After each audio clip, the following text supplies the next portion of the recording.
Alright guys, we're back with another video, and we're going to dedicate this one entirely to Marved. I've got two demos of Marved playing. He's playing under the name Mossbeck here for some reason. But I'm going to take the time and go through these two demos. And this is one of the first ones I felt like maybe both teams were kind of in on something weird going on with this game. There's going to be a lot of parts of this game where the CT play doesn't really make sense, including this. There's 5 CTs alive. None of them are watching long. Like, this Opera is fully exposed on Cat, not really watching long. They don't smoke the cross or anything again.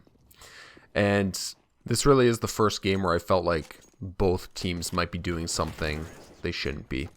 It's worth noting, too, that the teammates Marved is playing with here, 2 of them have already been banned. 4Pack and Retchi are both in this game.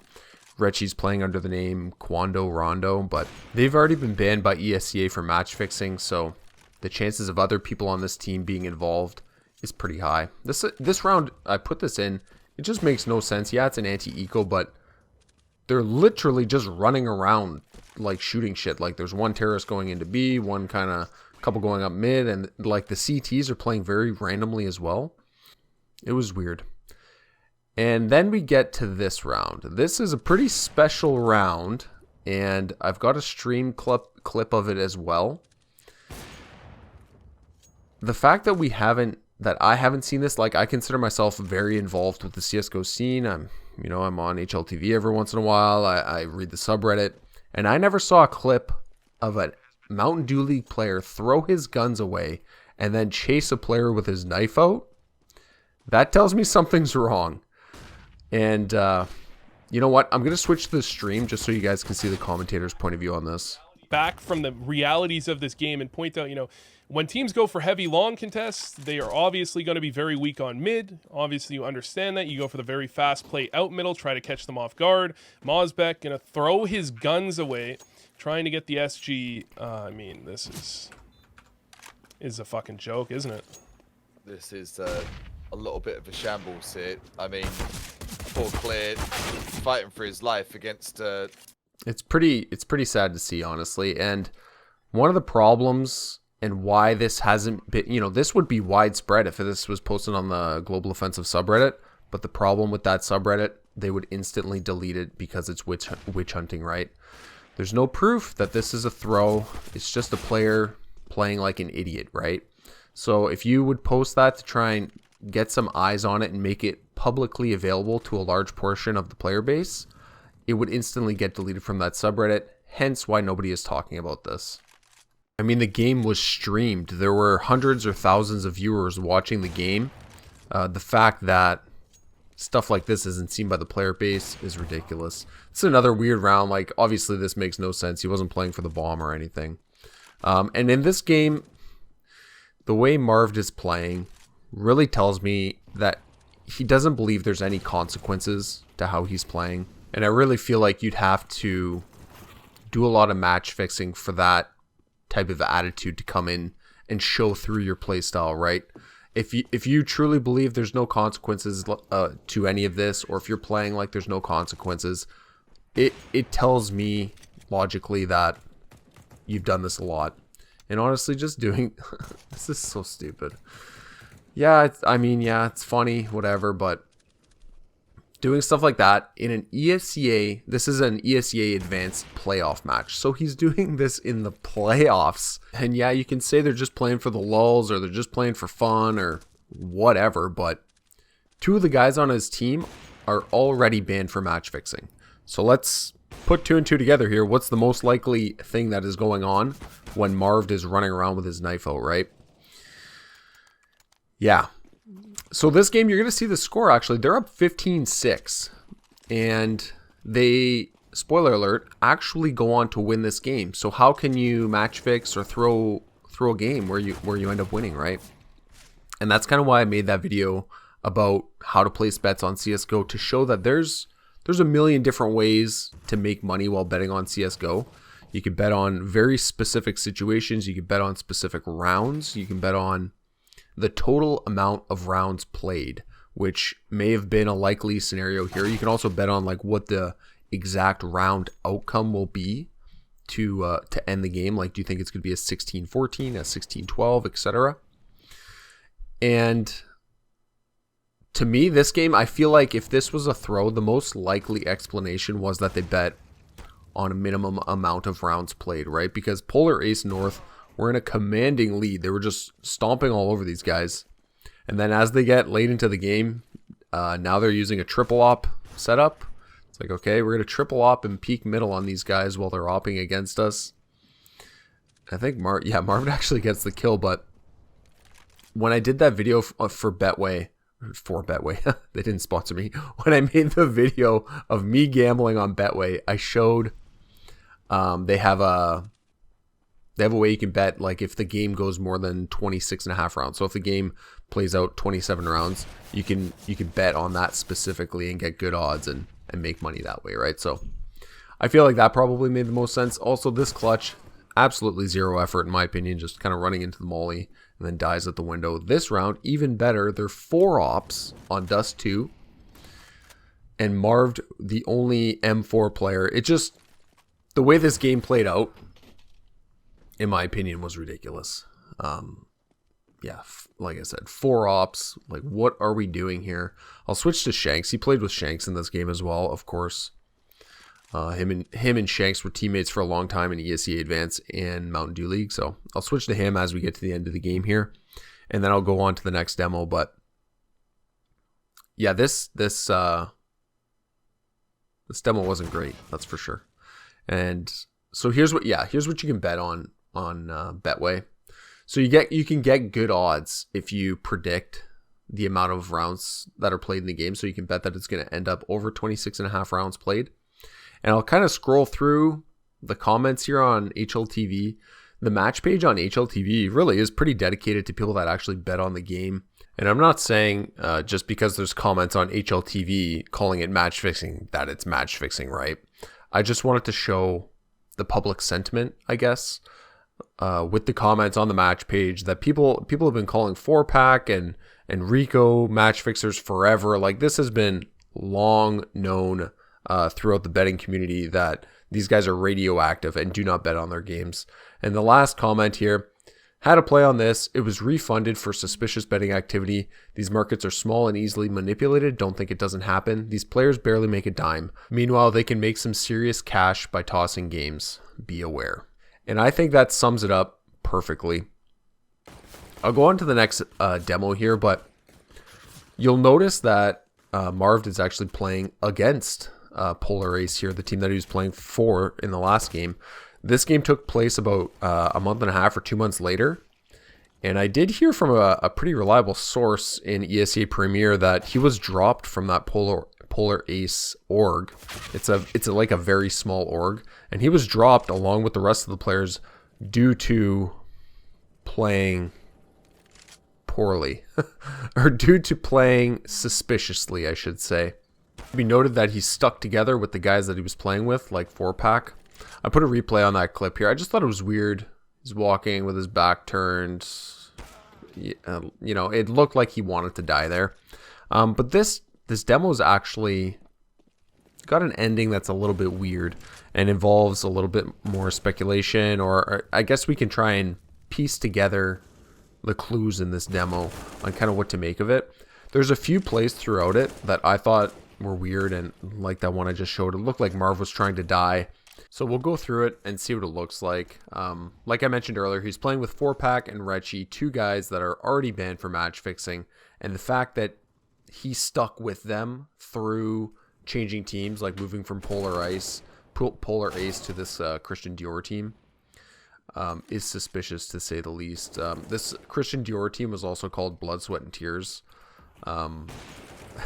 This clip here, like, I don't think that's a throw or anything. I think that was actually accidental, but like, what are the chances? Of course, 4-pack just bounces right in front of him right before he shoots the op.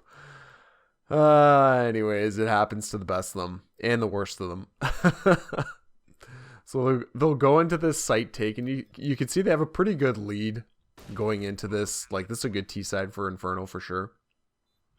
And honestly, the way he held sight here looked pretty normal. it makes sense for him to take these peeks. He's kind of got to get a kill before he gets swarmed by CTs in a 4v2. So it makes sense for him to swing out with the op, take a peek, and shoot. You can't really be too critical of him missing an op shot or anything. However, this buy, very weird. Zodic going down to $0 with an auto shotty on T side. Have not seen that one before. And then running through here blind. I mean, he kind of had to keep running because he was blind going through that molly. But honestly, the weird part of this round is the buy. Their money is totally unlevel. Normally on like a decent team, you're going to try and buy to keep your money at similar levels, right? You would never have one guy fully buy up so he has $0 and then the rest of the team sit at 2,000. It just doesn't make any sense in my opinion. And Marved actually has a nice little entry onto the site here. Gets it into a 1v3, and I mean, he really had no chance of winning the 1v3, but yeah, this game was interesting. A lot of it, you know, it may have been a thrower. They may have been trying to hit a specific round target or something like that, but a lot of the plays from Marved specifically looked kind of normal. And actually, this was really cool. He's full blind. Yeah, watch, he gets full blind, but look at the crosshair placement. He doesn't see the flash coming in over the top, right?